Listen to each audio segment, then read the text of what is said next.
All right, everyone, welcome back. Thank you for joining us. Got another Rough Reviews and Closet Anime collaboration going on here. We're going to do something a little different. We have, for me, it's a new content creator, or newer to me. It's P's World. We're going to take a look at some of his videos and kind of do some commentary on his commentary and see what we can get from that. But before we go any further, make sure you like the video, subscribe to the channel, give us a comment, and share with your grandma and her friends, all her friends. And yeah, just join us and have some fun. Before we go any further than that, Freddie, you have anything that you want to throw out there real quick before we get started? No, not at this moment. Okay. Well, very good. So before we get into this too, got a lot of things we got to do beforehand. We were just talking about Sinners. I saw Sinners the other day. You saw it. You just got finished watching it. Just saw it tonight. Yeah. Just saw it tonight. So I figured before we got too much into it off screen, I want to go ahead and do it on screen, and we can capture a little bit of that magic while it's still kind of fresh. And we don't have to go in spoilers because it's still very new. I would say give it a month, and then we can talk about spoilers as much as we want. A lot of people should see it by then. But for now, if you want to just kind of start over a little bit and recap what you were just saying, your thoughts about it a little bit. Okay. Yeah. For me, I started thinking like, oh man, this is a nice freshness, basically it's a breath of fresh air. Because at the time, I was thinking to myself, oh man, this is definitely different. It's good that, to see something that isn't, just recycled. And then you reminded me, just a moment. You're like, well, it's not quite, completely, original. And I was thinking about it, and I'm like, what? And then you said, what? It's kind of like what? So it's funny because I didn't watch the whole thing, but I saw a review of the movie. It's very similar to From Dusk Till Dawn. Dusk Till Dawn. Yeah. Robert Rodriguez movie, screenwritten by Quentin Tarantino. And see, when you said that, I had it. It all started clicking, and I'm like, oh man, hold on, wait. They weren't twins in there though. They were not twins. No, they were brothers though. So 2 brothers on a trip. So I will say, I mean, all of this is in the trailers. This is nothing new. You see the 2 twins played by the same person, Michael B. Jordan, and you can tell the narrative a little bit from the commercials and stuff that it seems like he's trying to do a business venture, he's trying to start up a club or something. People coming and dancing, and then again from the trailers, it's no real surprise, vampires show up. And from that, you can tell from Dusk Till Dawn, it was 2 brothers. They were criminals on the run. One was crazy. One was more of the serious business type. They kidnap a family. They hijack a family, and they go on this trip to go meet their business partners at this club. They go to the club, and it turns out to be a vampire's den, and they have to survive the night. And it all happens in one day. And they survive, and silliness, B movie, and then it's over. Classic movie. Sinners doesn't quite follow the same tone. Definitely a different tone. But man, Sinner is. I only had one other movie. I've seen every movie that's come out this year so far. And wow. Yes, and no, there's one more movie we're gonna watch tomorrow. We missed, but we're gonna catch up with that tomorrow. And I gotta say, there was only one other movie that was my top movie of the year. Honorable mention, One of Them Days with what's her name? One of Them Days? One of Them Days by Keke Palmer. It's definitely a really good movie. Are you serious right now? Have you seen it? I have not seen it. Well, you haven't seen it. You gotta see it. But it did not look good. Have you seen Friday? I've seen Friday. It's like Friday. If you don't like Friday, then you're not gonna like it. It's you gotta see. Oh, I can't believe you haven't watched it. It's Friday Girls Edition. It's like the same kind of camaraderie, the same like friend. You feel like friends. We did this. We went through this. We did the same Did thing. we? I think we did. Yeah, I think we did. But anyways, that's honorable mention. But my other favorite movie of the year right now is Minecraft. Minecraft movie. Okay, all right, interesting. Really enjoyed it. Really enjoyed it. Okay. Now this has definitely topped that, and all three of these movies are different. But yes, I will give you that. They're definitely different. They are masters in their domains, and Sinners, it captures what I love. This I think there's three things I love about Sinners overall. One of them is the music. I really enjoyed the music. I really enjoyed the singing of the main kid. That's him singing. He's 21 years old, and he has a man's voice. It's like his voice should be coming out of that body, you know. Yeah. Not even just the black people singing, but all the other singing and dancing they showed in the movie too from the other characters. I won't spoil that. But the second thing I liked the most was the twins. That made the movie for me. Made the movie. I know it was one person, but it felt like two different people. Yeah, that's what I was telling my wife. I'm like, now that's a good acting right there. Because even though they're twins, I had the sense. I mean, even though it's the same actor, right? It's just Michael B. Jordan playing the other character. Yeah. I felt like I felt that he had a twin that he was literally playing with, and each twin had a definitive different personality, and I'm like, oh, like, you know, I can tell like they had a different way that they would talk, different personalities, and so I liked when that was coming through, because it's like you've got to be really on your A game to know, all right, I need to change in to this personality to deliver this dialogue, and then I got to change back into this personality to deliver the dialogue in response to myself saying that to me. So yeah, that was good. That was good. Do you think he's gonna get an Oscar for this, or an Oscar nomination? Maybe? Man, at least a nomination, right? At least. I mean, we don't know what else is going to come down the pipeline, you know, until what month is the cutoff for it to be in consideration for anything this year? I think it's like December. I think it's year to year. Oh, is it full year to year? Okay, I thought it was like mistaken. Yeah, December. Yeah, I gotta say, along with the twins, I love the twins. I love everything that happens with them. The acting, like you said, I love all the characters, man. I will put that in that same category. The characters, even this big guy, he came back. I was like, oh, I ain't seen him in a long time, and I loved. He has the same like mannerisms and the same everything plus more. When you see the movie, there was things in the movie that happened before, after, throughout the whole thing. I was captivated. I was captivated by his performance, captivated by his performances, hers, his, all of them are just fantastic. But the number one thing I think I like the most about the movie, stuck with me, still haunting me in a way, is the Southern drawl, the country.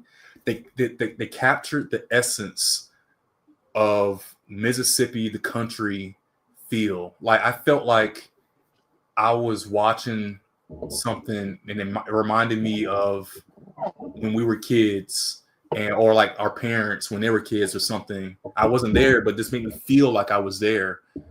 The way they talked, they had something in their mouth, but you know, it's like, no, they're from the South, you know. They're picking the cotton and the outfits and the cat, like the houses and stuff. The church. When you see the church, I was, for context, I was literally just looking at some pictures from my aunt. She gave us some pictures to look at from when they were kids and stuff, my granddaddy and everything. And they had this old house building thing. I was like, wow, look at that. That was back in like the early 1900s or mid 1900s and stuff. And it looked like that church. So for me, it hit 2 times seeing this movie and the feel of it. So I was just like, that's it, man. You captured it. You captured it. They definitely had all of the cars. Wherever they picked to shoot at, that was definitely the right location. I mean, they had the entire little city kind of set up to look like that. That one shot where you get like the street, and it's lined up on a little dirt road with the little buggy cars parked over to the side. This is good. This looks good. Whoever fitted them in the clothing, that's perfect. Yo, I started thinking to myself when I saw them dressed all dapper and stuff. I'm like, man, now they sharp. They was looking sharp. Yeah. Got the little pocket chain going on. I'm like, yo, I want to get me a fit like that. I want to get a fit like that, right? Shoot. Yeah, man. It was great movie. Great movie. I can't wait till we can come back and talk about some more details. There's other things I really liked about the movie they did that is not typical of what you would think, and some other stuff. So yeah, great movie. Great movie. So now with that being said, we can jump back on over to what we really came here for. And that's some commentary. That's what we like to do here. So I haven't seen this video yet. Full disclosure. So I'm watching it with you guys, and let's see what we got. Let's see what makes it so good. Oh, all right. Count you or your mom? I probably have more than my mom. My mom has 10 kids, but I know I have more than my mom. Oh. How many baby fathers she got? 1, 2, I think 4. It's 4. Oh, dang. 4 baby fathers? Yeah. And I have 4 baby dads, so I know I have. Oh, you competing? Yeah. You and mom. You know, I've always said this, right? I can see how a woman can have 2 baby dads. Me personally, one is too much, right? You have a kid, you're out of the picture. Okay. But I can see how it could happen logically. You start dating someone in your early 20s, maybe you will take together for 3, 4, 5 years. You have a kid, it doesn't work out. You find someone again in your late 30s, you guys end up having a kid, having a family, getting married. I can see it. That makes sense. I can see how it could happen. I'm not overtly judgmental over situations like that. I could compute that in my head. He's British, right? It sounds from the UK. Okay. But I think heritage-wise, from the islands somewhere. And then his family went to the UK, and so he is from the UK. But I think he was born, did a little bit of his youth from one of the islands, one of the Caribbean islands, and then for I guess life opportunity or for the pursuit of the income. UK was where his mother relocated them to. Okay. Now I only ask really in that trying to determine exactly where is he pulling his statistics from. Is this UK based information, or is this overall general or American? Because that can definitely, I don't know how it is in London or So I think the way when he presents a lot of the information, it is he will cite whether most of the time he'll cite if it's UK leaning or American leaning. But he has said in most of his videos that he has recognized that his audience happens to heavily be US, which, you know, however the algorithm had picked him up and spit him out, it's you know, ended up being more US leaning. People have picked up his content, so he does pretty much do more UK leaning, pulling uh, his statistics from and pulling a lot of his videos, but he will mix it up every now and then. He'll pull some UK. You'll see like, oh wait, this is UK content, or this will be, you know, some type of Caribbean island content. So he'll sprinkle some of it, man. You know. Okay, all right. But He's what do not you think doing about three. that? Oh, which part?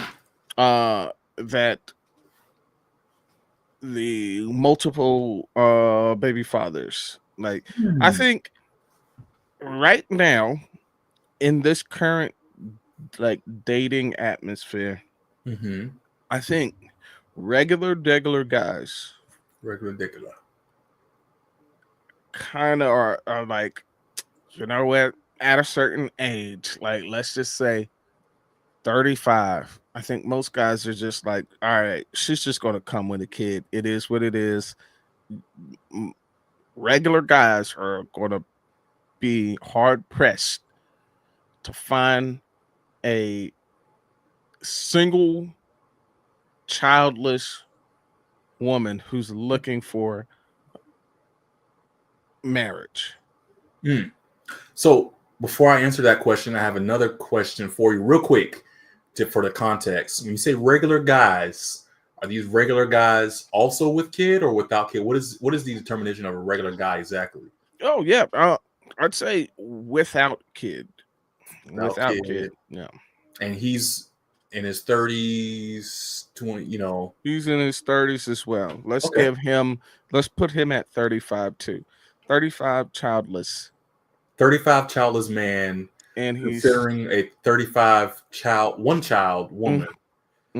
He, yeah, that's yeah. I kind of see that. I think once you pass 30, you need to just go ahead and accept what you're going to get as far as being, you know, a package deal. It's going to be a bundle pack. You know, only because, like he said, it's exactly what he said. It's, you know, I think you're going to find that someone tried to probably have a strong relationship. And this, I'm going to play devil's advocate in this a little bit too. I think everybody wants somebody. There's always exceptions. I ain't talking about alls. I ain't talking about exceptions. But I think everybody typically wants to be with somebody that likes them, even from the young age, even from like, I would say 18, 17, 18, out of high school. I ain't talking about high school. Out of high school, probably want to stay with their sweetheart, somebody they were sweet on or something like that. Or they had a boyfriend, girlfriend. Typically, they won't want to stay together, right? And, you know, things happen. You probably start experiencing things, growing a little bit. And maybe y'all had a kid, or maybe it just didn't work out. I could see that. That's exactly what he was saying. And I'm like, you know what? All right, I could see that too.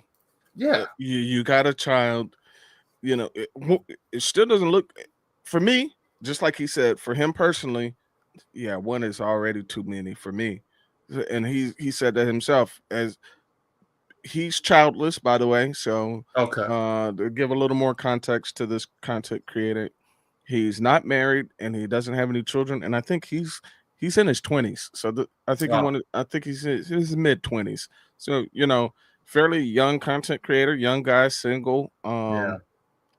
Single by way of not married. I don't know if he's in a relationship or not, but not married. And it's like, yeah, I think if I rewind the clock and it's me, why would I like to be talking like your options, like either one, you're like this is like this person's amazing.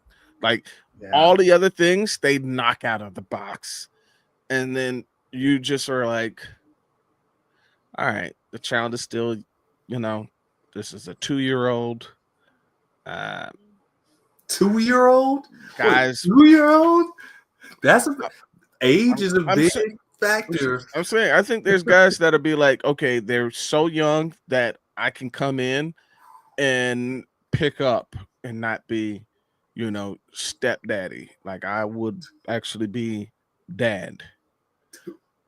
Yeah. And I think there's some guys that think that. I think there are. There's definitely some that think that. Here's the problem. I think most women believe all men should think that way coming in to the picture. And it's just not realistic. I think it's worth entertaining that if you really do plan on long term. It's just a tough thing to be in because the difficulties in that there's so many different variables. Is the guy still around? Had he died? And this is why I say, okay, you could.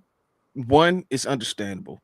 Maybe, like he said, okay, because the thing that they always say is, "Oh, I was young and dumb." Okay, all right. I hate that. That's always.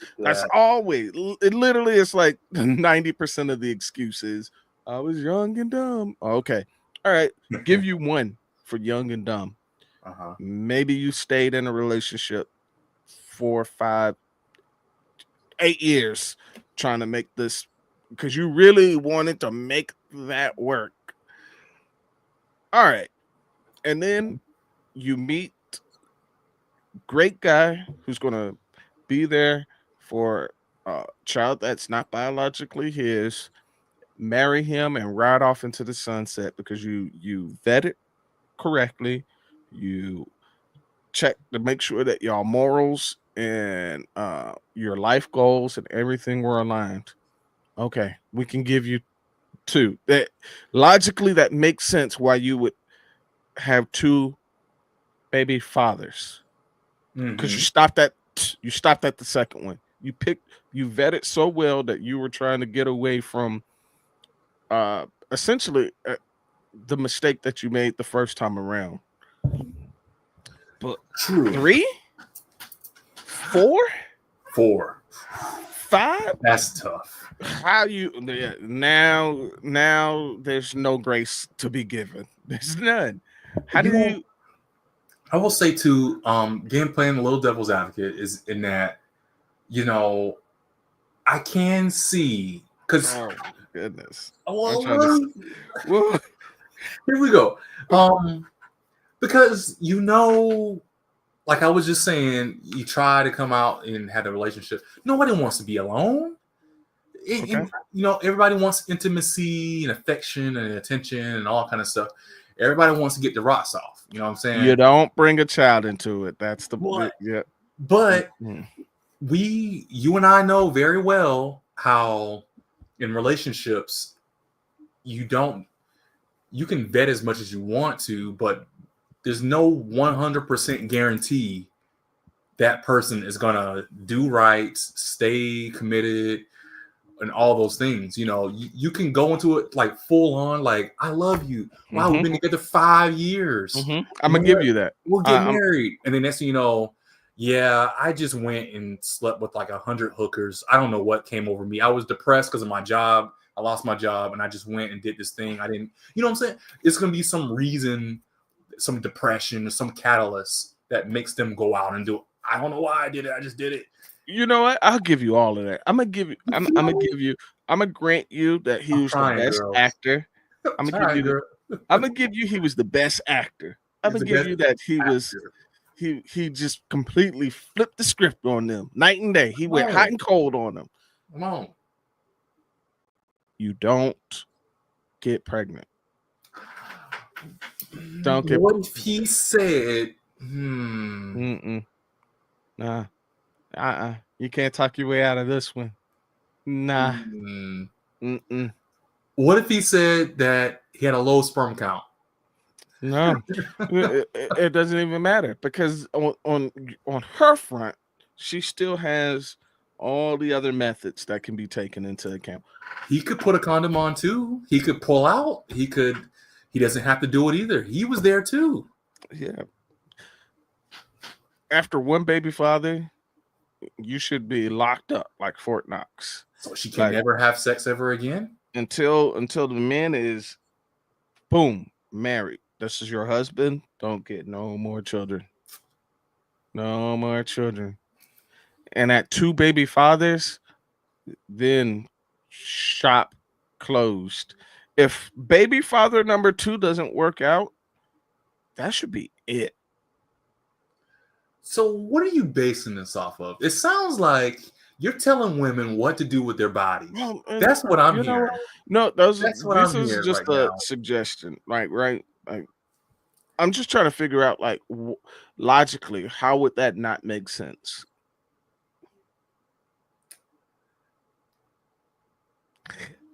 Hey, I'm just saying. Oh, yeah, exactly. Just saying. So what would you have them do? So you saying? No, they can still date. So they can still be in a relationship, full-time committed relationship, with unprotected and unprotected. But so what are you saying then? What's your recommendation? So there are all the other things, contraceptives, to where you and the guy that you're with, y'all can stay doing all the fun, unprotected activities together and still not bring another person into the world. I'm not understanding. Could you be more specific? Oh yeah, there's birth control.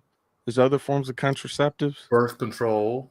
Okay. But then there's the good old just getting the tubes tied, right? Getting So yeah. Okay. And then you can have all the casual, willy-nilly fun with your partner. Because here's the thing, they've already signed up to be the step parent to child number 1 and possibly child number 2. Mm-hmm. Because let's just say you got a 2 baby daddy limit. Mm-hmm. And baby daddy 2 didn't work out. So that's your 2 baby daddy limit right there. Baby dad, there's no baby daddy number 3. There's just guy that's just in the picture number 3. And he already knows what it is when he walked into the situation. You just can't give him a child. And he knows this. But what if he is the one? Okay. He knew this walking into the situation. But he'll walk away if he can't get a kid. Not if he walked into it. If he's the one, he's there for her and the other 2. But he wants a kid. And like women say, take him on as his own. So those are his children for all purpose and for all points and purposes. Those are his children now. But it's not his children. Hey, don't tell them that. What if he wants a kid? Yeah, that's on him. Buddy knew what it was when he was walking in there. But she's the one. He's the one. Mm-hmm. But he needs a kid, but she doesn't want to give a kid. So what are you saying? Well, look, here's the thing. Should he, let's say he met her and she had no children. And she can't have any children. Should he then walk away?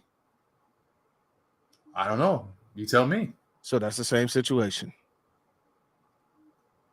Same situation. Not really, because she can have kids in the first. No, she had a 2 baby daddy limit, so she had to get that cut. But she can.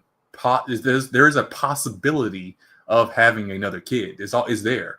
I mean, there's always a possibility. I guess it's just probably a very minimum. Even with people that are having difficulties, the possibility still exists.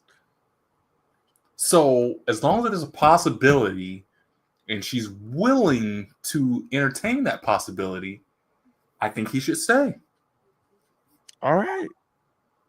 But if she's not willing to entertain the possibility, I would probably say different. He would already know walking into the situation that, oh wait, there's a 2 baby daddy limit. You can't have 3. So, but for her, he's the one. She doesn't want to let him go away. Hey, that's on her previous decisions and him knowing the decision that he's walking into. Huh.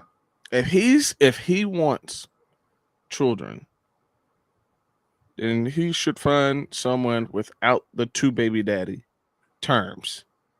So he'll be baby daddy number 3. He should find someone without the 2 baby daddy limit. So he would be number 3 then. He would be number 2 for someone else. There's no number 3 in my alternate universe. In my timeline, at 2, you're through. At 2, you're through. You know, your logic here is very black and white. You leave no room for compromise. Okay, here's the room for compromise. Okay. The baby fathers had all died. I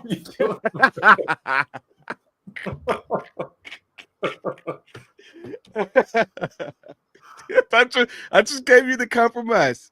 I just gave They're you. all dead. They're all dead. So what does that mean? Does it still count toward the baby daddy count?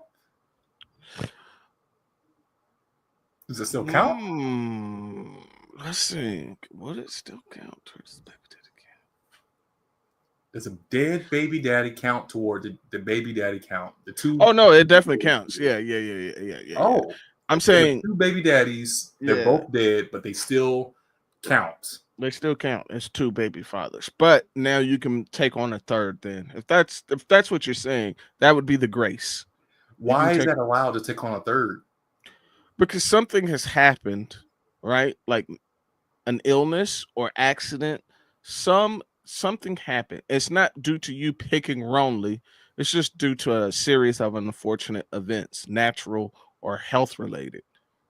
So what if he's in jail? Does that count? Oh yeah, you still pick wrong now. You picking criminals. Like how he get in jail? Like he just magicked himself into jail one day, and you didn't know that he was a criminal. What if it was an accidental situation? Again, he lost his job, and then he went and shot up a post office. He went postal. That's an accident. I just lost my job, man, and I'm gonna just wander into a post office armed to the teeth. I don't know. I couldn't think of anything good on the spot. No, you're working. You're working. I will say you worked very well for that one. But yeah, I don't know. I think for anybody is reasonable. You definitely see the first baby daddy early on, and I think you know what is a little bit more. Oh, tell me what you think about this. How egregious is this to you? A baby daddy early in the 20s, and then a second one in the 30s or whatever, because found your person and you had a second one, or never having any kids in their 20s, but in their mid to late 30s they had one with some person, and now you come along and you would be number 2. Okay, all right, but she's had one in the later years. But now you come along after that. It's very the proximity of time is very close. Yeah. Again, you'd have to vet each scenario, each situation, each person on a case-by-case basis. But I'd say in general, I think more men would probably be less skeptical in that situation. Okay. Than the former. Okay. Yeah. Again, because now you still got to contend with 2 versus 1. Because you're saying she had one early in their 20s and then had another later in the 30s. Yeah. And then met you. So then you would be 3 versus in my scenario that she had her first one in her 30s. Oh, you're saying they both are 1 for 1, but one had one early in the 20, and the other one had theirs later in the 30s. Yes. I think it changes for each guy. Some guys might say, yeah, no, that's still too fresh. Too fresh. Yeah, like you might still be wanting to get your family back. And the fact that you've only been separated from the father of your child for 6 months, a year, whatever that number is, it's different from probably each guy. But let's just say whatever it is, he might say, oh, that's too fresh. That's still too early for me. I need to see that you have, no dealings with Buddy for X time, like insert year, whatever the year is. Yeah. So, like, oh, your child's 5. That shows me good enough that you and the father of your child have not gotten back together again. So there's no chance that this is going to work for y'all.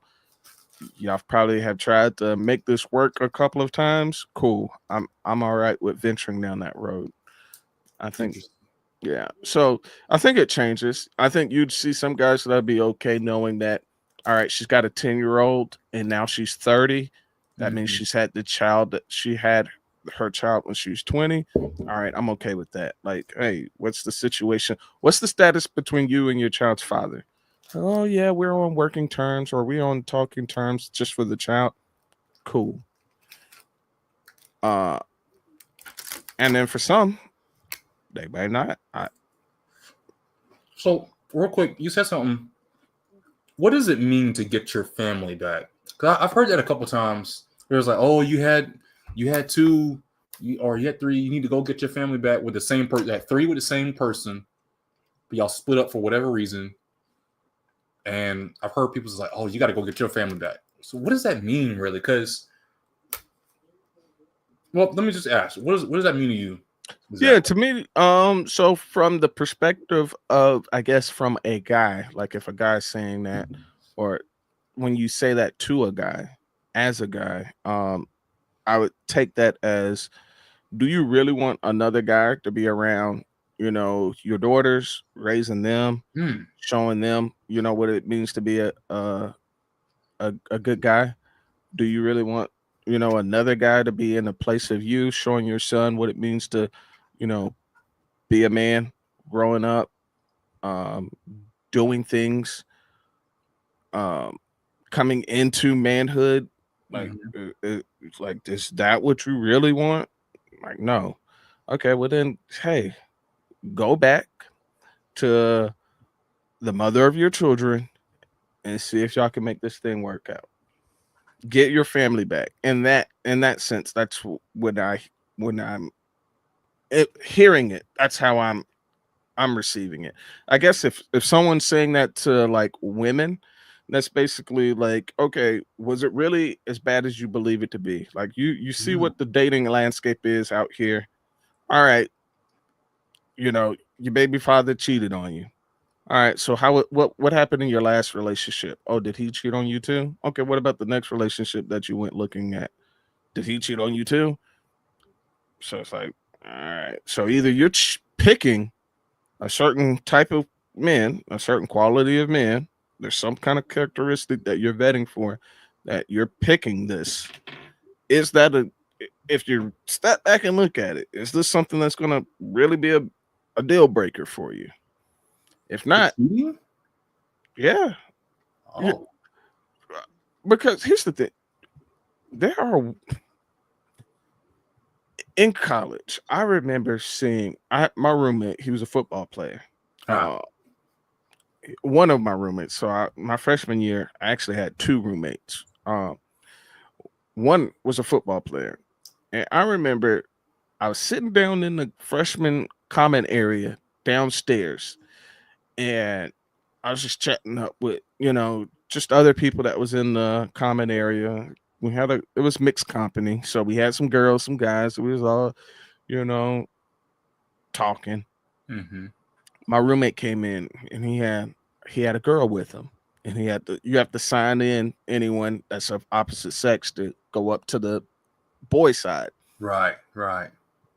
He shot me a quick text. Hey, don't come up to the room for a little bit. I'm like, all right. So like, I already knew what it was. Know what it was. Yeah. But there were other girls in the common area that saw this. Tell me why the next 2 days, maybe 2 days later, he was going up to our room with one of the girls that was in the comment area that saw him just 2 days ago go up to the room with another girl. And I'm like, what are you signing up? Like, you already know what this is. So they know. Sometimes that's different. That's not indicative of the that's not a good example of what we're talking about here. So here's the thing. Have you ever heard when they say I want a man that other women want to? Or you have to be able to pull hoes? Have you ever heard?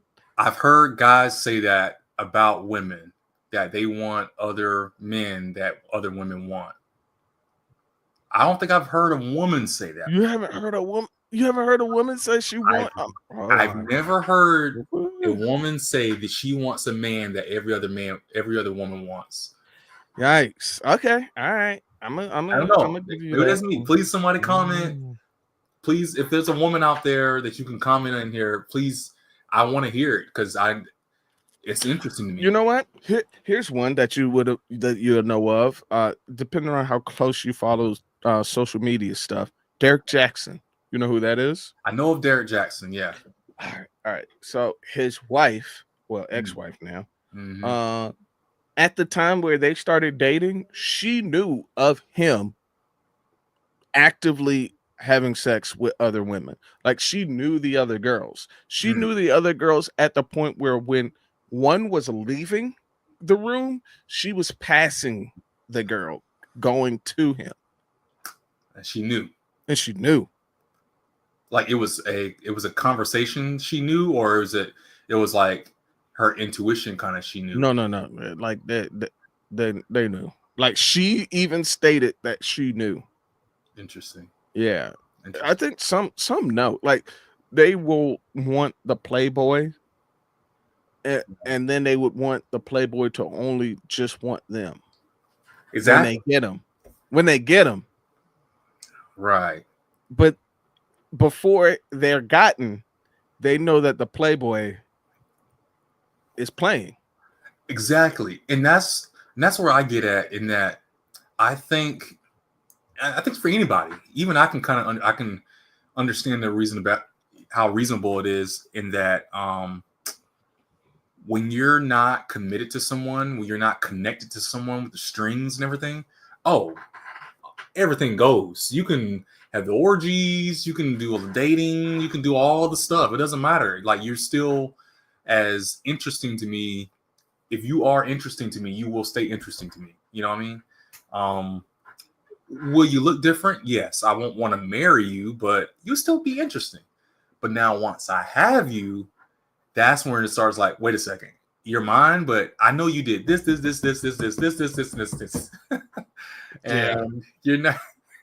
Yeah, that's crazy thinking right there. Thank you for pointing it out. Yeah. You can't do it. Like, so knowing someone is doing something, but you're not obligated to them, is a totally different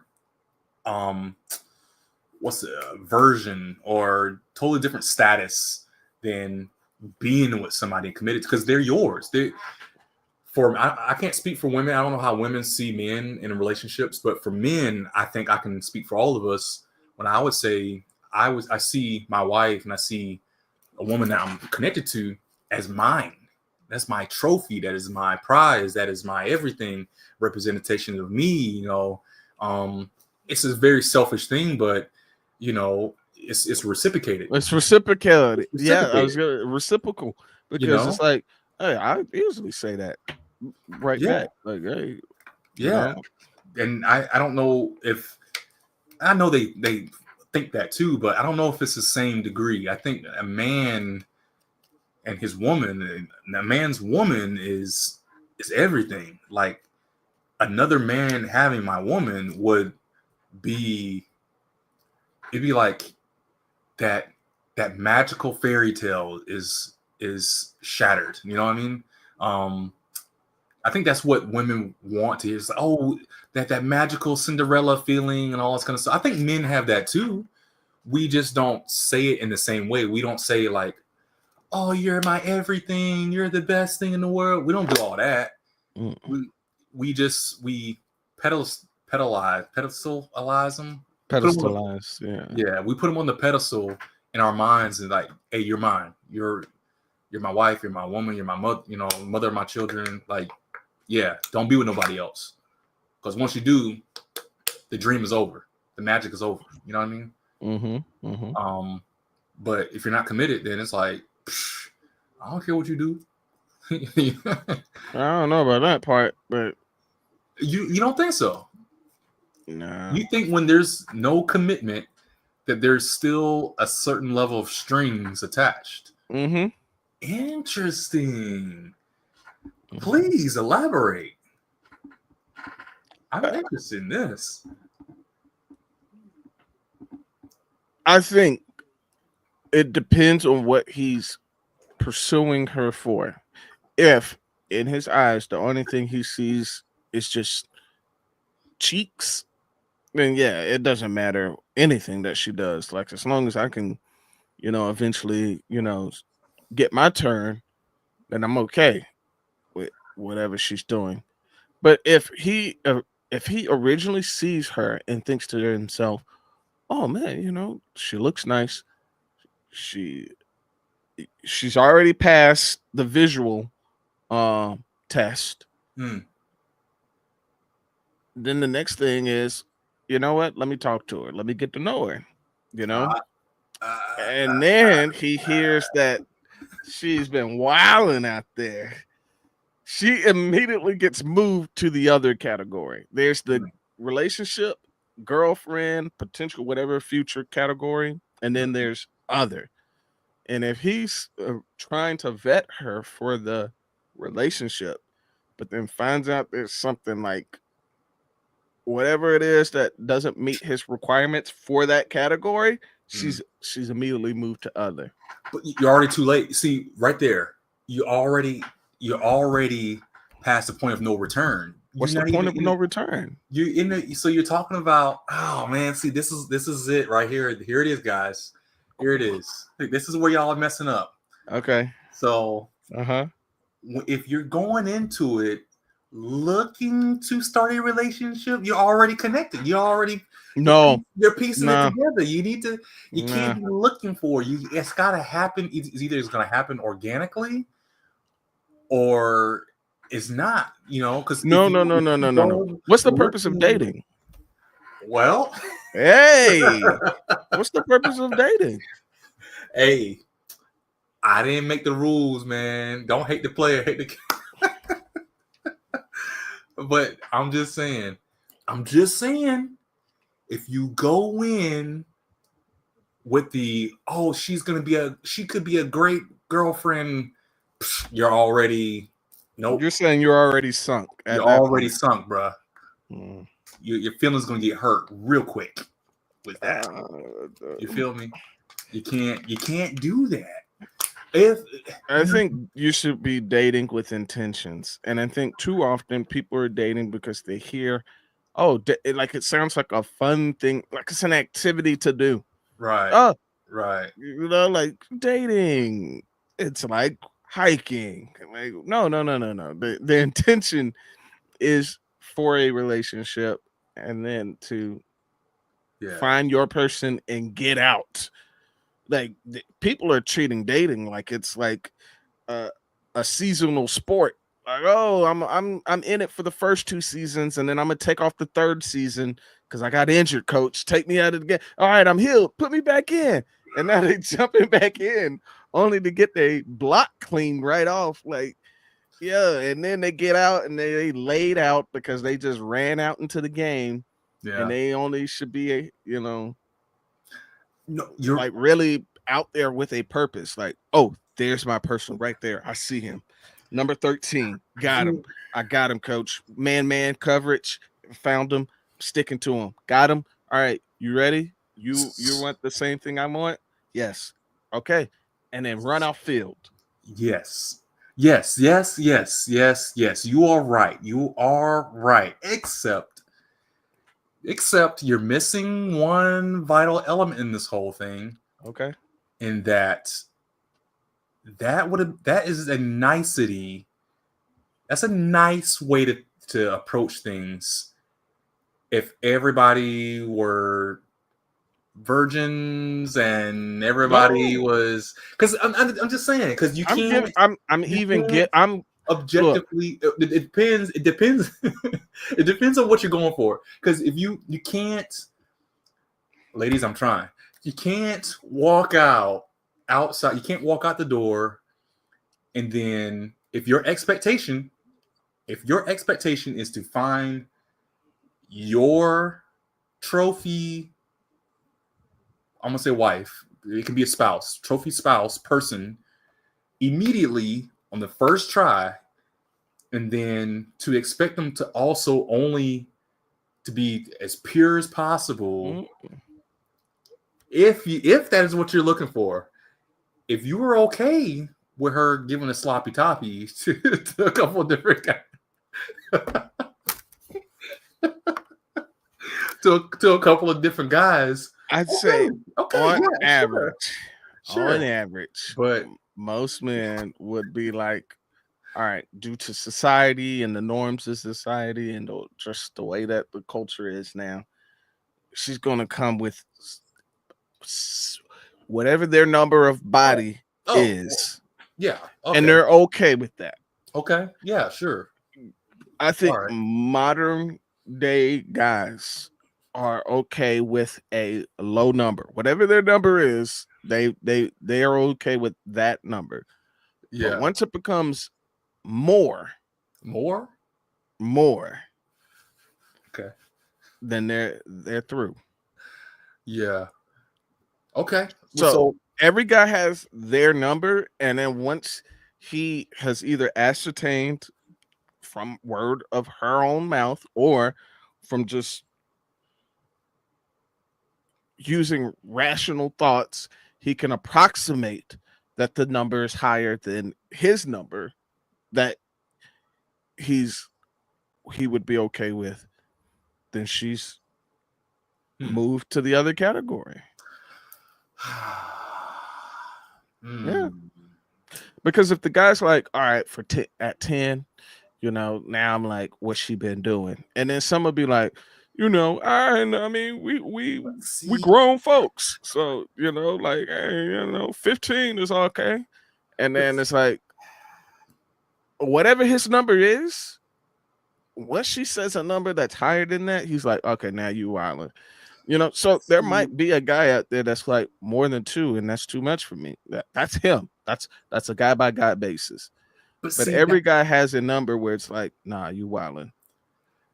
But see, that's, again, it goes back to my original point in that if you walk outside, if you walk out the door, and then you're intentionally dating. Yeah, intentionally dating with a purpose. For the purpose, you're looking for your wife on the first try. No, I didn't. You're straw manning it. Straw manning. You're looking for your wife on the first try. So when you walk outside, then you're gonna be disappointed. Nope. I'm sorry. You are not.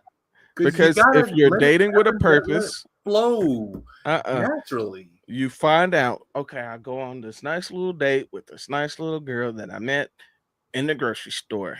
Got her number. Okay. Go and meet her. Okay. And I realized, she's not very intelligent. I'm looking for someone that I can at least have a conversation with. Okay, that's fair. At that point, there should not be a date number 5, 10, 11, moving in with her, having a child by her. People still do that. That's crazy. Okay, see, that's a whole different. Yeah, that's different. That's crazy. So at that point, you say, hey, I had a nice time. You know, I don't really, see us being anything more than just good friends. I'd like to stay in touch with you, as a friend. If not, I enjoyed this time. And then you go back out and date.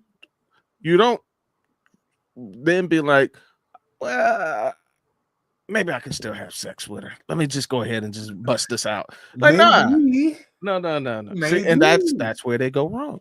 That's because now you're kind of like you're in it a little bit. You're in it a little bit. You already know you shouldn't be there. Yeah. But now you just like you in it because it's just something to do. Sometimes Now it's you're no something to do. longer dating with a purpose. See? So as long as you just date with a purpose, you'll be fine. No, that's at that point it's just having fun. Which is not dating with the purpose. You're dating for fun. See? Well, okay, who says you're dating? You're not dating necessarily. At that point, the dating is done. You're just doing the do. No more dating. You're done dating. You're just doing the do. Done dating. We went on that one date and then we just doing. We just You're done dating. Now you're just doing. Date done. Doing. Continuing. Yes. Yeah. Yes. I'm being funny, but I'm also being, serious. And that's how they get in trouble. That's it. That's how they get in trouble. Because we've seen plenty of times when Pop the Balloon and Find Love, they're like, oh, yeah, you're not somebody I would date, but we can be friends. Chris Rock. Yeah. You know what I'm saying? Like, sure, we can be friends. Uh-huh. Yeah. 12 o'clock in the morning, friends. 11 o'clock at night, friends. Friends. You know But yeah, sometimes that's all they want is just late night friends. Okay. You get what you get. What's wrong with that? As long as they understand. You know what? What's wrong with 4 baby daddies? Let's explore that. I'm not going to explore this. We keep saying you can't have 3, 4, 5 baby daddies. Why not? I mean, literally, you can. I mean, there's no law stating that you can't. Why is there a rule that you can't have more than 2? No. In my parallel universe, yes, that would be the case. Yeah. Yours. Why is it like that in your parallel universe? Because at that point, right, you're making everything compounded difficulties in one, your quote unquote partner that's supposed to be for you, like this person that's stepping up into this situation. All right. Okay, let's do this like this then. There's a birthday coming up. Okay. And I'm with my wife who has 2 other children by 2 other men, and she has my child. So there's 3 children, and she has 3 baby daddies. Okay. On January the 1st, her first child has a birthday. That baby daddy doesn't buy that child anything for their birthday. So I, being a good stepfather, have a great birthday party planned and do something for that child. Okay. Child number 2, their birthday is on January the 2nd. Their dad is a very wealthy guy. He comes in and like there's like ponies, giraffes, elephants. They go to Hawaii and come back and gets her a cell phone, a car. I mean, he pulled out all the stops for his little girl. And they have a blast. All right. I still got to get her something too, but my gift is like poo-poo to his. But, I'm doing the right thing because this is my daughter too, right? Like you got to play along with that. Okay. Child number 3, my child, my biological child.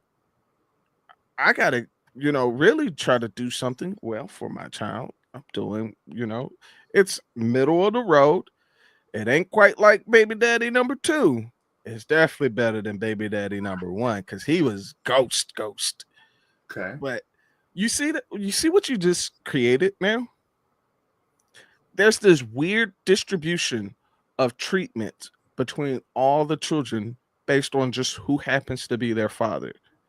And you cannot change the level of influence or the level of participation that the other children's fathers will play into that child's life. So every child will always have a different arrangement of treatment. One person's paternal grandparents might not even acknowledge them, have nothing to do with them. Another person's paternal grandparents might treat them the world to them. They might want to take them on trips with them. What do you tell the other 2 children? I'm sorry, their father's family wants to do stuff for them. So that's why your sister's going off to Cancun for the summer. But me and you will plan a trip to Myrtle Beach. Oh, I guess I got to take your other sister too, because your mom ain't going to let me go to the beach without taking you. You see what, like, nah, this is strange. Holidays, Thanksgiving, one of these biological fathers might want to do something with their child on their holiday break. It just gets weird because children aren't asking to be put in these weird situations where, because I'm born to this father, I don't get the same type of, I'm not afforded the same type of luxuries or lifestyle that my own sibling, we're under the same house, the same roof. We got the same mom, but because she had sex with that guy, this child is well off. And because she had sex with this guy who's in the house with us, they're okay. And I just happen to just be here and existing, right? And I just kind of get tagged along because my mom would nag him if he doesn't do for me too. But I know he really only wants to do and provide for his biological child. I'm just the plus one. Yeah. Sounds like life to me. I mean, Hey. it's like, that sounds like, I mean, I can see quickly how children would internalize this. Like looking from it from the perspective of the child, that would be really messed up to know that you have to be pushed off on the guy's family. Like they're like, oh yeah, we'll babysit your child. Yeah, go ahead. You can send Jonathan up here to stay with us for the weekend, and y'all can have a little vacation. It's like, oh, what? You got to take Freddie too. Like, it's like the name of a movie. You got to take Freddie too. You got to take Freddie too. Yeah. Oh. Yeah, I got to take one of the siblings and not the other. It's like, what was that thing about 2 years ago? It was that one girl. I think it was a fake skit, but it was like the guy was coming to bring McDonald's for the kid. She's like, nah, you're not gonna bring it for one of my kids. You got to bring it for all my kids. So that's I only got one son. It's like, nah, I got all these kids. It's like, I'm not their fathers. Tell their fathers. Remember that one? Yep. Yeah. That's exactly it. That was tough. That's the difficulties of having children by multiple men. Yeah. It's because they're all, for the most part, when they're with the women, they're all under the same house. But the men are either not there or they participate at different levels. One child might get a cell phone because their father pays for the cell phone. One child might get a car because their father paid for the car. And then one child could get nothing. Yeah, that is tough. I'm not gonna lie. I can't really argue against that, but I'm just gonna leave that one alone. Yeah, there we go. I can't come up with too many more questions to question that. But yeah, Yeah, I just and that will have children feeling a certain kind of way. Like, why my mom couldn't make it work with that guy or my father, but now my brother, he's perfectly fine because my mom has made it work with the last guy. Yeah, that's the thing.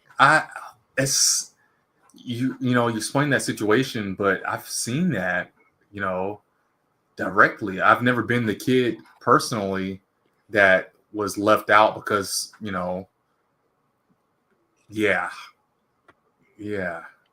I can only imagine the mental torment that kid would go through,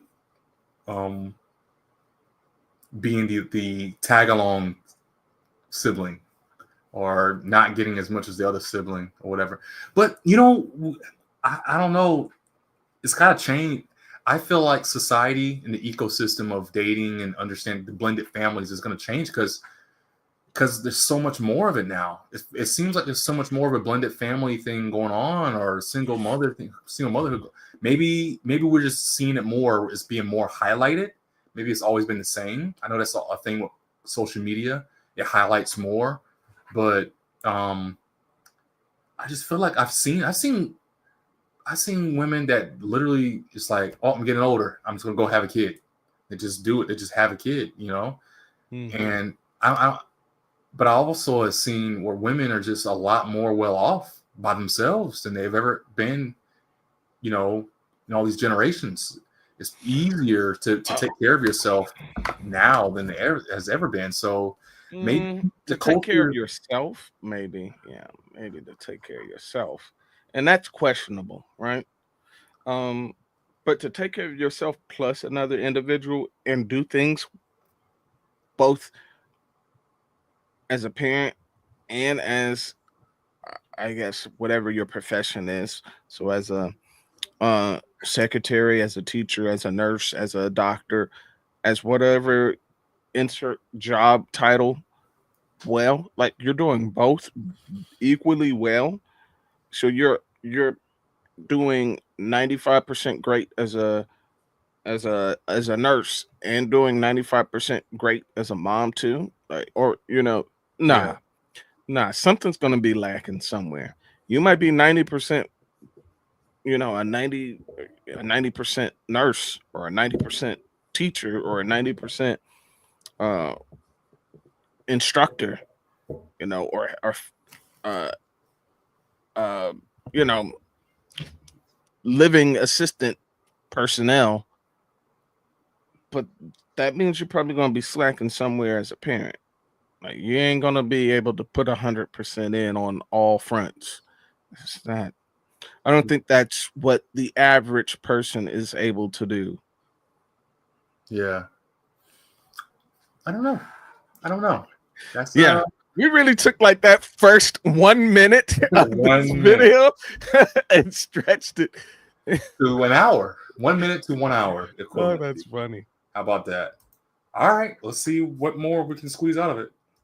4, 5. Like, it gets to a point where now you're just a demon. A demon? A serious question, yeah. This is for deadbeat dads and like abusers and them emotionally abusive men and that have kids with someone. Like, serious question. Like, I actually want to know. Like, how does it feel like when you like emotionally abuse like the mother of your child? And you always like say to them like, oh, you think any man's ever gonna want you when you got you think, and you can find someone better than me, like just all of that shit, that you lot like to say to them. Happened to me as well. But how does it feel like when you actually see like years later, like a man actually like stepped up, wanted her, married her, like looks up? I'm sorry. I'm gonna let her cook. I'm gonna let her land. But I just gotta point out that she just said years later. Man, that's a long road. That's a long road to get that, finally get that I told you so across. But you take it. You take it. Well, here's the thing. I don't even think she's found it. I think she's coping right now. Because I'm trying to, I can't tell because I don't think she's going to show her other hand. I don't see a ring on at least this hand. Yeah. And I'm doubting that there's a ring on the other hand either. I think this is some of that medicine that's like running the streets rampant right now. Okay. Yeah, copium. It's new, it's hot, it's very trendy. Copium. That's funny. And they are taking it. Okay. Oh, they're ODing on it.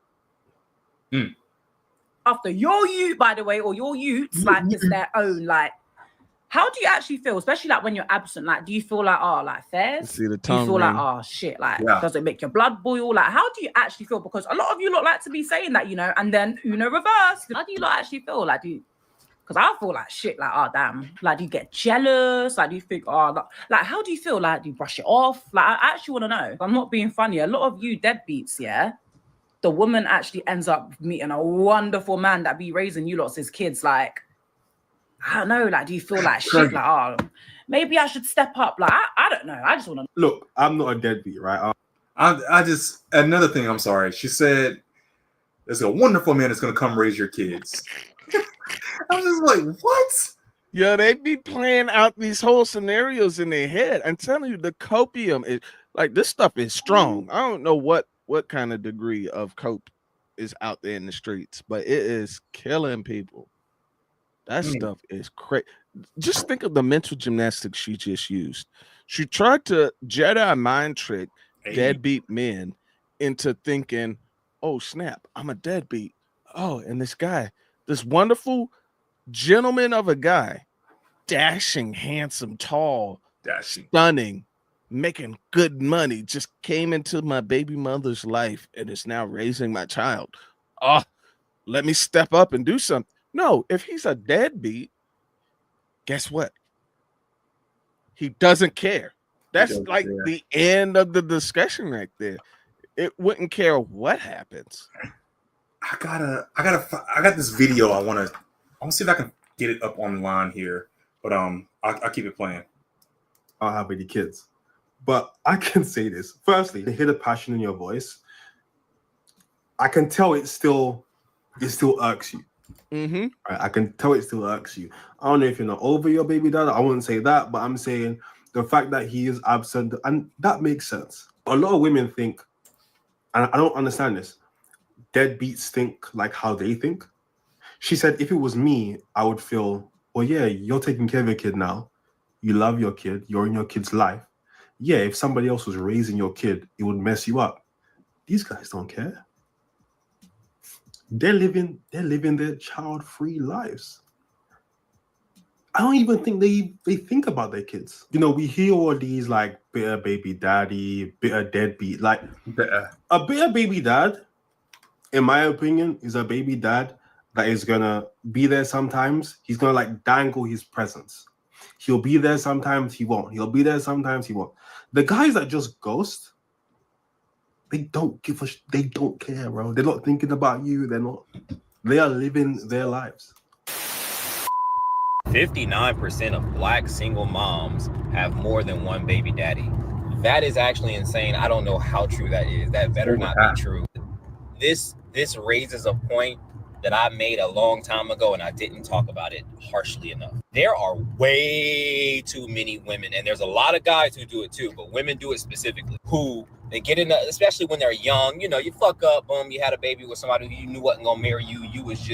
You didn't even see a husband and a father in him. You just had his baby. All right, everybody get one. But after that, I need y'all to understand, you should more than likely be done having children. Way too many women think that they're going to fix their current situation and how they feel by getting in a new, better relationship, getting married, and having another child to solidify it all. That ain't fixing nothing. The only person that's making feel good is you. You having another child with another man is not going to fix anything. If anything, it's going to alienate the child you already have, or the children you already have. It's going to more than likely cause problems with the man that you had the kid with before. And then these scenarios that y'all be coming up with that sound like something out of a fictional magazine to me, because I don't live that life. They be like, oh, this lady got 3 kids by 3 different men, and she texted one of her baby dads and said they ain't had no food, so he brought McDonald's for his child. And it's like, damn, I understand everybody. Like, I'm not about to feed them fucking other kids. They made my motherfucking kids. But at the same time, right?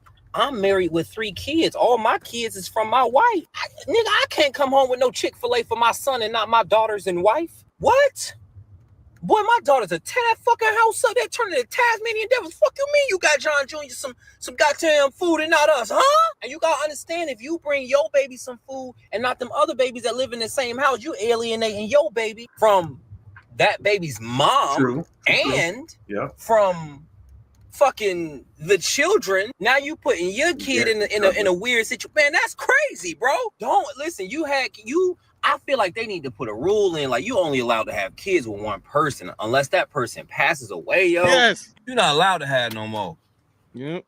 That kind of makes me think of like a sci-fi aspect. It's like once you have a kid with someone, your DNA is locked in with them. Locked in. Y'all can't have any more kids unless you have it with that person. That's kind of a wild idea that he just literally and figuratively, you are imprinted upon. Imprinted. Ooh, that word. We gotta do. We definitely gotta delve into that word a little bit more. That's becoming more prevalent to my ears more lately. In that how someone is imprinted upon. Could you elaborate on that a little bit more?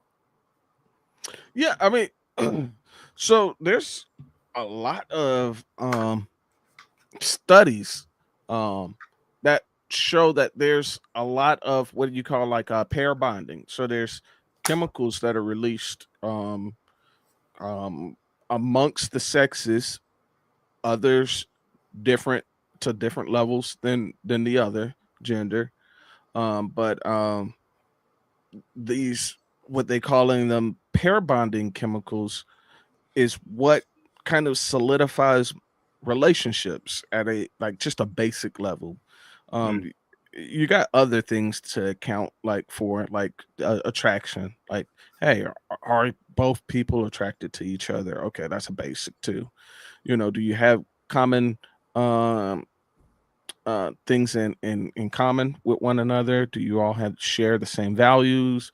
Religion is also a thing, but also throw another thing in the equation: pair bonding chemical. If this person isn't able to like bond with you on a chemical, on a synapses level, like it's just not, it's the spark. When they say these weird things that's like nebulous, like, oh, I just wasn't feeling it. What is it? Or the spark was it? I just didn't have the butterflies. And these are all like chemical responses that people are trying to really state, but they don't grasp, they don't have the words to grasp what it is that they're actually trying to define. And it's just chemicals. He did not do the thing for me that made me say, grab him by the arm, holding him. That I could just shut my brain off now and just walk through the mall, just hold his arm and not think anything of the world. That's the thing that they're looking for. And the more partners that they have, the least likely it is that they will have the ability to bond with that guy, their person, if they ever come across him. And so, unfortunately, a lot of bad relationships that they keep racking up, it will just basically end up building a lot of extra traumas. I guess that's extra traumas. Interesting. And those traumas will hinder them from pair bonding, so because they've been imprinted on by, Jake, Jamal, Jonathan, Jeff. They all got all of these different imprints on them. So it's unfortunate. So okay. Okay. Kids with one person, you done. This is something that I was actually thinking about the other day. I've spoken about this before, but one of my biggest fears in life is having a baby by the wrong woman. And I was thinking, what if it happened? Because it could happen, right? It's life. Anything could happen. I was like, I'll probably get a vasectomy. But I was looking and I was seeing people say, when you get a vasectomy, apparently you just shoot blanks. I was like, oh man, that is depressing. Could I do that? I was like, oh man, I don't know if I'd want to do that. But I genuinely think I would. Like, there's literally no reality. No Marvel universe, where P has multiple baby moms. Podcast, and this girl said that her baby daddy faked his death to get out of paying child support. She said his mom called her hysterically crying and was like, he got in a fatal accident and didn't make it. Fast forward to the funeral, she wasn't allowed to go because his sister had a restraining order against her, but their 5-year-old son went. And her son came back from the funeral like really sad and was like, he didn't get a chance to say goodbye because there wasn't a casket. So she's just thinking that they end up getting him cremated. So she's trying to explain that to her son. So her son starts saying stuff like, I seen daddy today. And she just thinking he grieving. And then it just started getting weird because one day he came home from school and was like, daddy came to have lunch with me. So she go to the school to talk to the psychiatrist because at this point she think her baby is going crazy. So the principal ended up coming out and talking to her, was like, yeah, he was here a few days ago and had lunch with him because he's still on the emergency checkout. And she was like, well, that's impossible because he died. And like everybody in the front office looking at her like she crazy. So she ended up driving an hour away to his mom's house with her husband, like banging on the door. And then his mom opens the front door and she see her baby daddy running off in the background. Come to find out, he had one of his family friends fake a death certificate for his mom to present to court. Goodness, P, what do you have to... P? He faked his death, P, bro? can you look at the camera? What do you have to say for yourself about these allegations? P, excuse me. No. P, we can still see you. We can still see you, buddy. We just need to... No. Let me cut that out because I could actually go to prison for that one. Let's cut that one out and then go again. Because I'm supposed to be serving 6 years for that. I couldn't agree more. A lot of these women need to stop. A lot of these men need to stop. Unless you're married and you're in a committed relationship for X amount of years and you do all the right stuff, you plan it, you have a discussion, both of you want to have these kids, you set up, you start to plan for when you want to conceive. Unless you do all of that, after one, it should just be snip, snip, game over. But at the beginning of his video, he mentioned a stat that said 59% of Black single moms have multiple baby dads. Now, you know me, I had to see if this was true. And I found the article, okay? NBC News reposted it. So take that for whatever. And I'll link it in the bio if you guys want to see it. So it says here in the article that 1 in 5 of all American moms have kids who have different birth fathers. And when the researchers look at only moms with 2 or more kids, that figure is even higher. It's 28%. Now, to put this into perspective, this is similar to the number of all American adults with a college degree. Now, to be fair, it also says that this type of family structure is frequently tied to divorce and remarriage, not just single motherhood, with 43% of women with multiple baby daddies being married to the baby of their firstborn. So you have to respect it, right? They were married, they tried, it failed, they picked poorly. This is also a lesson in that. You know, we speak about this all the time, picking properly. But at least they tried. Now, it does say that this family dynamic is more common in minority women, with 59% of African-American mothers, 35% of Hispanic mothers, and 22% of white mothers having more than one baby. 59%. I was also adding that women with low income and little education were more likely to have multiple BDs. So look, as annoying as the degree girlies may be, they're less likely to have multiple BDs. So, I mean, that's good, right? For me, there's so much wrong with dating right now. Just forget the fact that men and women, you know, the divide has never been bigger in the West. The way people go on picking partners the things that they value, conversations they don't have. It's weird. It's all wrong. It's to the point where people get into these relationships and they're toxic and they're messy and they bring kids in and it's just bad. You know, there are even some women who are having to go to psychics to get over their baby. Psychic? Get over their baby dad. They do do that? psychics. I ain't know about the psychic damn. They do just about anything, man. If they looking at the stars and the moon charts and stuff. Oh yeah. Yeah, they definitely go on to psychics, man. Yeah, that is right. I forgot about the astrology.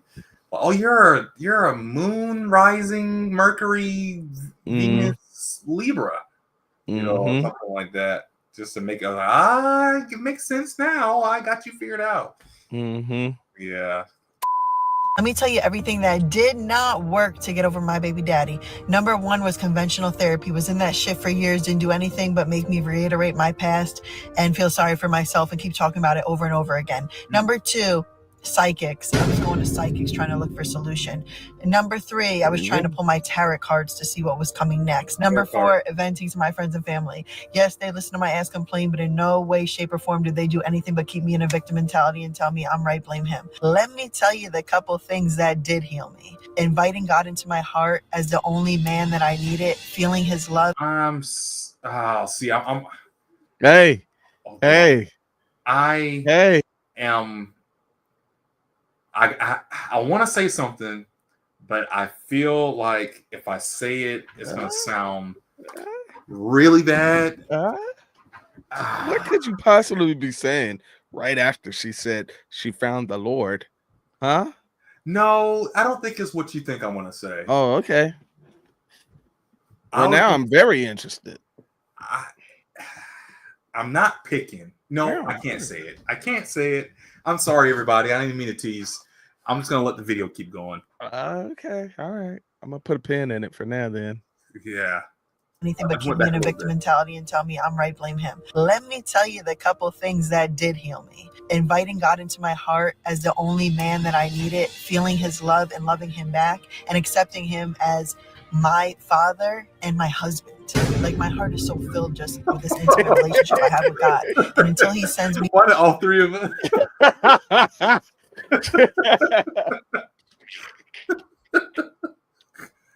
That's funny. All three of us made a face. He said, I was like, what? That's crazy. Hey, look, when you hear them, there's just a certain way that they'll talk, there's certain things they'll say, and then it's just like, yep. I see. And it's almost like you just like you nod your head and you recognize, that's why that dollar was left there on the street. Because there's some doo-doo stuck to it. There's doo-doo stuck to it. Unfortunately. All right. Me, my God-sent husband, I don't feel a void at all. Number two is prayer. The power of prayer is the most powerful thing in the world. My prayer journal has... Okay. That's enough of that. I just want to know how you can bring a child into this world and not want them. Some of you live in the same ends as your kids, you know. You walk past them every day and that's not my child. Don't get twisted. There's mothers out there like that are just popping out babies and don't care about their picnic. But mainly I'm talking to the men. I want to know how you can see your flesh and blood walking and you can't do nothing about it. The mum will even contact you and let you know your kid's in hospital going through an illness. Oh, that's not my kid. Leave me alone. I don't even have a word. I don't have no type of word to describe you. Are you silly? Are you dizzy? Are you skunked? I don't know. I actually don't know. But the one thing I do know is you are not making it to the pearly gates. I'm telling you that now. So you better enjoy this life that you're living now. Because when everybody's up there in heaven, you're not going to enjoy. Because that there is the devil's work. And some of you will go and have more. You know it's bad when they got to start threatening like hell. Like that. Yeah. That's the last result, man. These niggas don't care, man. I seen one guy. He's not funny. This YN, he was an Instagram live, and he was like, yeah, you a good boy. You going to heaven. He was wait. What do Like, what do you mean? Go keep posting that motivational police ass shit, nigga. Get your bitch ass on, nigga. You ain't got shit to worry about. Your bitch ass going to heaven, nigga. Hey, your bitch ass going to heaven, nigga. You cool. Your ass ain't did shit at all. Your ass a saint. Lame ass nigga. Old, lame, goofy ass. These deadbeat guys that women be having babies with, it's very difficult for a regular man to get inside their head. Because we can't imagine. I never would have thought that going to heaven was a diss. That's funny. I don't want to go to heaven. Yeah, see, you can't talk no smack over here, huh?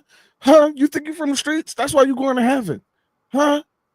Hey, wait, hold on. Are we trying to go to hell right now? Like, is that the move? I didn't realize that was the goal. That's the goal. I know now. That is crazy, and it's like, you know what? That's going to be someone's father right there, if not already. That is what's crazy. That is what's crazy. Probably there's going to be some woman, or has been some woman, that's like, yeah, I'm gonna let him continue his DNA on into the next generation. That's essentially how I'm starting to come around to it, to viewing it. It's that women are giving these men the ability to continue on their lineage into the future. It's an honor. That's the greatest gift you can ever give. And they just like, yeah, that scum right there, come over here and knock me up. Like, what? And then get on the internet 6, 7, 8 months later, after the inevitable happens, he runs off or plays on you, and you come boo-hooing talking about all these men. All right. Don't get on here and tell us about what all of these men are doing. No, because are you doing that? You doing any of that stuff over there, Tank? Nah. Oh, okay. I'm not doing any of that stuff. I mean, I could probably find, 5 other guys in my social circle that's not doing any of that stuff. So it's like, is it all the guys, or is it it's the guys that you're interested in? Okay. I see what's going on now. You Yeah. You are saying all of these bad things about your baby father. And all I'm hearing is, I'm just a bad chooser of men. Okay. All right. I got you. Basically, it's a lot of, I don't know. I don't even know what to say to that. Yeah, it is what it is. All right. Let's see, this is it. Being that. And it's one of the reasons why we hold it against you, because how the hell did you get with that? He was a narcissist, man. 1% of the population are narcissists. All of you can't have a narcissist. There was something about him, a demon, that you liked. Story time on why you cannot trust somebody who is so fine with all these materialistic things like cars, jewelry, everything perfect, tag it up, all of that stuff. Story time on how my daughter's Nova dad being an informant for the police? Your baby dad snitching? Money, no, because he fooled the fuck out of me. So let me tell you, I was young, I was dumb. It was my daughter's daddy, and everybody in the neighborhood was so in love with him. Oh yes, it was hard to get him, girl. He bougie. So I'm like, I could get him. So when I ended up getting him, everybody was all surprised, like, oh girl, you got him. I'm like, got him, yep. Thinking I just won the prize. But things start getting kind of fishy, because I'm like, he bringing in all this money. He could never do no wrong. When he go to jail, he be out just like that. Then he had this ankle monitor on him. So I'm like, oh good, he on house arrest. That mean he not going nowhere. That mean he not going to cheat on me. How her face like 3 shades lighter than everything else. Was talking. They kept saying, hey, he on paperwork. And I'm like, what's that? I'm so young and dumb. I'm like, paperwork? What type of paperwork? Oh my goodness gracious! So he keep going to jail and coming out, and he on that paperwork. Oh my god! They like, sis, he on paperwork. I'm like, we be watching First 48. He can never. Like, we be sitting up talking about all of this stuff. He can never. Oh no, he told me all these stories up in jail. Whoop, bop, bop, bop. All of that. Like, no. I mean, who do you think invented snitching? It was the mafia, man, the gangsters. You know what I'm saying? And these guys weren't wusses. These guys will get down. These guys will do you in. Take your life. Also tell on the guys. Not my man. Not my baby daddy. Yes, your man. Yes. And yes, your baby daddy is working with the police. What? When I read that paperwork, I'm like, the same? I read the story. The story was really crazy. So just real quick, the story started when he was 12 years old. This boy been getting hunted by the damn devil ever since he was 12 years old when he took his grandpa's blick. And when he took his grandpa's blick, he ended up selling it to some homie and they His blick. His blick? What are we talking about? Am I not black enough to understand what that means? His strap, his heat, the iron. Gun? Yeah. Why don't you just say that? Did he not say that? That's the not cool way of saying. I think also you might slightly raise certain elevations. You might trigger certain algorithms in YouTube. My gosh. Yeah. But I think like street lingo, they say blick, right? That's a blicky. I thought it was strap. Like, yeah, it was. You're just too old now. I guess I'm too old. Wow, okay. All righty. The rest was history. He had to tell. You see, kids, stay in school. So him being the person that he is, I know he loved. Wait, he been snitching since he was 12? Is that what you're saying? He been snitching since he was 12. This is generational snitch. Money. He probably was like, I'm not about to just snitch once, and that's just it. So y'all say y'all about to give me how much? And they start paying this fool. So by the time he met me, he been paid. And I'm thinking he in the street. He's a paid informant. He's I think just on payroll at that point. I mean, he practically is a cop himself. You know what I'm saying? He getting paid. Pretty much. And you know what the problem that I'm hearing right now? Mm-hmm.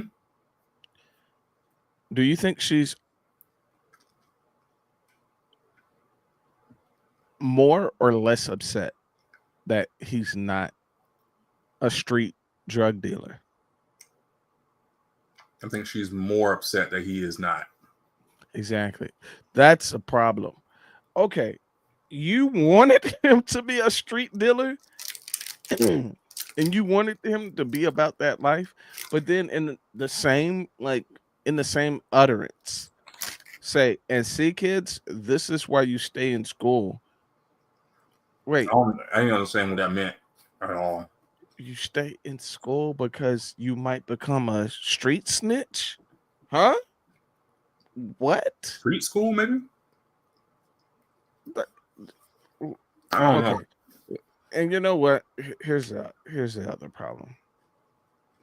I think she got exactly what she needed, what she deserved, what she suited for. Ain't no way any right mind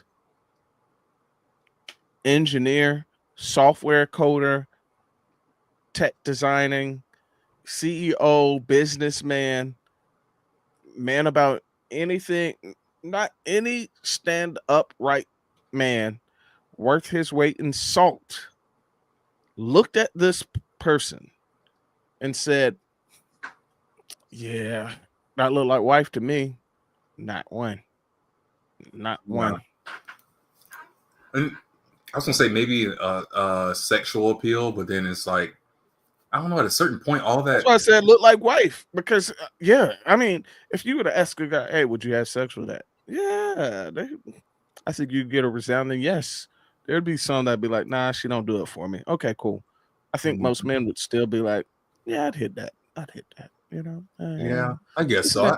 It's been about 3 months. As long yeah. as she ain't gonna give me no problems. Yeah, I can see that. So I think most men would. Snitches. Okay, you get caught doing a crime. Shit, I'm not telling the guys because I ain't really trying to go. You know what I'm saying? It's me or them. Ricky did it, right? He a paid informant. Yeah, the police probably got him all tapped in. Hey, we want you to get in with these guys and then tell us what he's doing. Oh, this is a different level, man. Getting his money, and I'm thinking he using my money to flip it. You know how they tell you, oh, yeah, let me flip this, baby, and I'm gonna come on with it. And I'm like, bring it back, baby. But when he come back, it's like, hey, what? Yeah, that's wild. But that's actually a real thing. You guys be giving your baby daddy's money to flip in the streets? Well, yeah, you give them like $50, you give them $100, they go buy the crack and then whatever, buy the drugs, make more money off of it, come back. Nothing. So yeah, I had to get rid of him. I had to get rid of him. I told him I got the paperwork. He denied the paperwork. I had to get Ghost. And his next girlfriend dealt with all type of people threatening them and notes on their doors and all type of stuff. And he owed me money and he snitched on my family.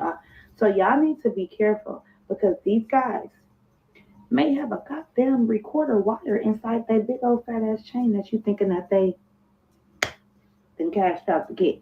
That's from the police. Can I ask a question? Why would you have to worry? It doesn't feel like to me that you're saying, oh, you gotta be careful.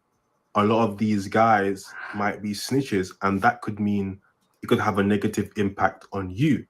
It feels like you're saying you better watch out because a lot of these guys who you think are gangsters might be snitches. They're both bad. Maybe don't date those type of guys, and that won't be a problem.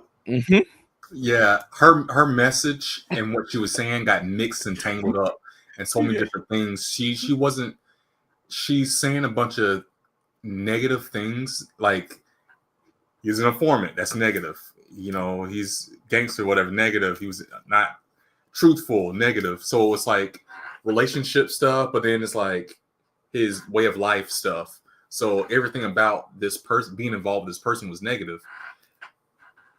But it's like the idea of the relationship part was so missed. The message of that was missed. The whole thing. It's like, I don't think she even knew what she was saying. To be honest, by the time she was done saying it, y'all stay in school. He was an informant. Why didn't he flip the money? You know, it's like, what are you trying to say exactly? So, yeah, that's tough work. I don't know. I don't feel like I can get through to someone like you though. So just forget what I said. Oh, all right.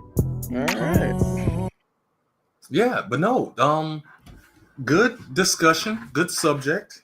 We talked about the Sinners movie review, and we talked about some relationship stuff, baby daddy stuff, the rule of two. You can only have two. There can only be two. That's only in my reality, though. Yeah.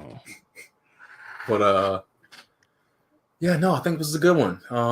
We'll have to review some more of his videos and see what else he has on here. It wasn't as preaching as the Anton Daniels stuff, which I still watch Anton Daniels. Yeah. On a regular, and T. Pendel a lot of this too, because it's good perspectives to have. I think they hold both sides accountable a lot of times too, the men and women. But it's primarily just a lot of manosphere, a lot of women stuff. But this was good. This is really good though. With that being said, anything else? Is there anything else you want to go over or comment on before we end the video? No, not that I can think of. I'm trying to think. I think we talked about if you were doing any gaming at all, like a long time ago. Because oh yes, I was asking you if you were on any hero shooters like Marvel Rivals, right? Oh yeah, no, I haven't gotten into that. I don't think it's my cup of tea, but Oh, okay, all right, okay. Terrell, my little brother, actually has he's been trying to get me into Civ 7. He's really excited about playing that, so I got to download it. I don't know if you're watching, Terrell. We can jump on tomorrow. I should be free most of the time tomorrow. I'm gonna go see the movie Drop at some point tomorrow. It's an hour and a half long movie. What the heck is that? It's about a woman that goes on a date, and while she's on a date, her kids are being babysat at home, and some criminal is texting her and says that she has to kill her date by a certain time, or else he'll kill the kids. It's a stupid movie. I know it's not going to be great, but why watch it then? Oh, because I have to. I've seen all the previews for all these movies, and when I say stupid, I mean like you don't think too hard about it. It's not okay. You just go in suspending all your beliefs and all of what you know to be reality, and just like, I'm gonna just turn my brain off for this hour and a half. Yeah. And whatever they feed me, I'm just gonna say, okay. Yeah, that's every movie. Every movie, even if I know it's gonna, like Sinners, it's like, all right, whatever happens, I try not to go in with an expectation. Sometimes you can't help it. Sinners, I was like, oh, I hope this is good, but it's a possibility it's gonna be bad. So you gotta just accept what it's giving you.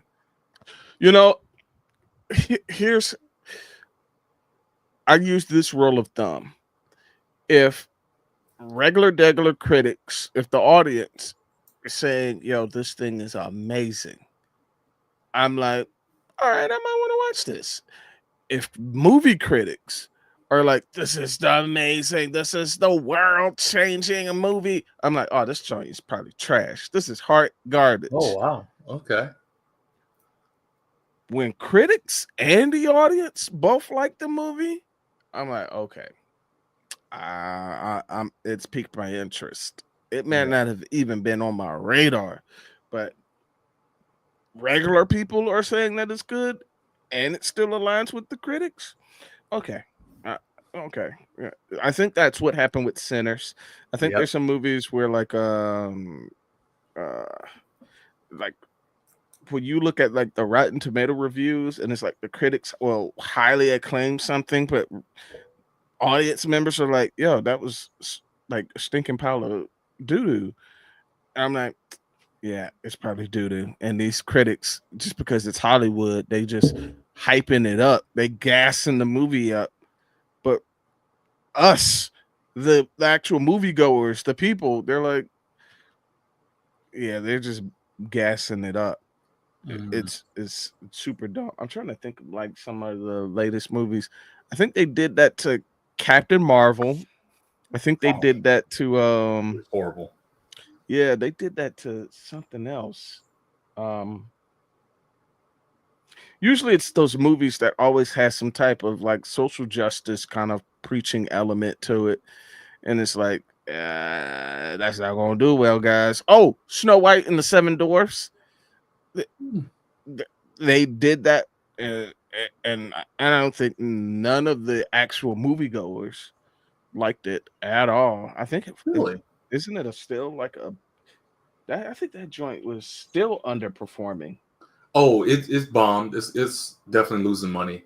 Okay. I thought it wasn't bad. It's kind of like okay to good. Somewhere it wasn't like great. It was just all right. That's interesting. The moment I start hearing critics like big upping something, and then I don't hear regular people having the same, I'm not interested in it. I was already just not interested in it when I heard of all of the controversy around whatever her name, Zellweger, Rachel Zellweger. Is that it's probably the girl, the Snow White girl. Snow White character. Yeah. I'm like, nah, I'm not interested in that. Like, just let me watch the movie. All she had to do was just keep her mouth closed and let people go and watch the movie.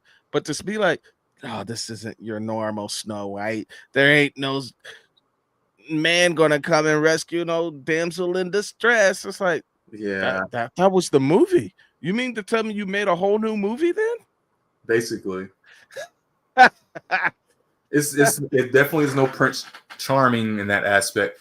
Like all the characters are there, but it's not the Snow White that you knew. I thought the Seven Dwarfs were great. The scene was great. You know what? I'm surprised they didn't get in trouble over that, to be honest with you. What do you mean? Because wasn't there some type of issue or controversy around like the Lord of the Rings or some other movie because they didn't hire actual height deficient people? I don't even know the political terminology to use for them. Can't say what. No, I'm not doing that. No, I'm not saying that. I'm not. This is too much. Too much. Yeah, little people. I will say little people because that if I was a little person, I would just call me a little person. All right, little person. The movie, and I could see they did take away Seven Dwarfs because that's the book. That's the name of it. They're not normal. They're not little people. They're like they didn't use actual dwarves. They didn't use actual dwarfs. These are dwarves. These are the magical, mythical creature dwarf, like in The Hobbit, and kind of stuff. Yeah, you gotta cast actual, like living. There are no dwarves. Like the people that are experiencing dwarfism. You gotta little use them. People. Yeah, is that what you're saying? The height deficient people. No, they're little people. They're little people. But the people that are experiencing dwarfism. I can't believe we're doing this. I can't believe it. But no, I thought it was a good movie. I wouldn't go see it again, but I wouldn't go. I have not seen it and do not plan to see it. Really? So that's what I gotta see it. I gotta see it for myself to say, okay, I did not like that. You know what? It'd be some years. I think even if it came out for free on, like, was that Disney? It's Disney. Even if it came to Disney Plus, like, I don't know, maybe in the next year, Disney Plus puts it on their streaming platform, I'm not watching it. And I could see that. It wasn't the movie I was looking forward to for the year, for sure. But yeah, interesting. I'm curious to see where Fantastic Four is going to go. Oh yeah, it's getting a lot of buzz right now. It's getting a lot of hype. It's the first Fox related superhero property to be used in Marvel since the merger. They're starting with Fantastic Four, and hopefully we'll have our X-Men soon after too. I think Secret Wars is going to push that. Doomsday, Avengers Doomsday next year, and Secret Wars probably should open that whole universe up to X-Men. But they're starting with Fantastic Four, so we'll see how that goes. Okay. Yeah, I know the Thunderbolts is Thunderbolts. Yeah, Thunderbolts is coming out. So that's gonna be good. I was more hyped for Thunderbolts than I am for everything else. Okay. Honestly. All the other Marvel properties anyway. But yeah, that's where I'm at. All right. Well, with that being said, I think that was a good video. I should be able to record next weekend as well, and then the week after I think is drill weekend. But all right, it was a good stream. It's a lot of fun. Thank you everyone for joining us for this live stream here. Make sure you like the video, subscribe to the channel, and share with all your friends and family. And that's all I got. All right. See y'all later. Later.